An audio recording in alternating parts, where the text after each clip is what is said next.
असतं. पण शबरीच्या कुटियात बसायला जागा नाही, फाटकं तरटाचं पोत आहे, पण तिचं मन आहे.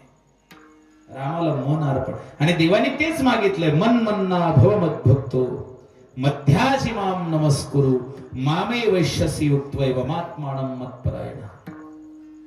तू मन हे मीची करे, ते मन मला अर्पण करून टाक म्हणतात.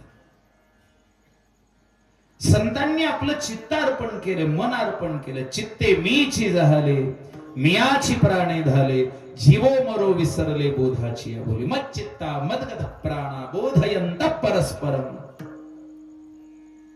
दुसरा विषय उरला नाही पाहिजे, ते मन असतं.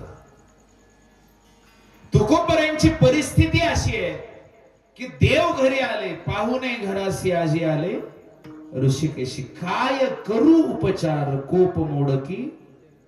देवाला बसायला घर नाही, सगळं मोडलेले. ज्या डिळी असतात, ज्या आडू असतात, ज्या मेडी असतात, सगळं मोडून गेले. कोप मोडकी.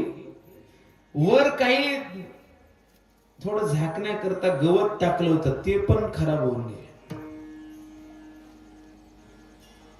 बसायला कुठं बसवायचं देवाला? घरी मोडकिया बाजा, वरी वाकळांच्या बाज मोडके. तुम्ही म्हणाले एक माचवा मोडला असेल, नाही, 3 मोडले होते.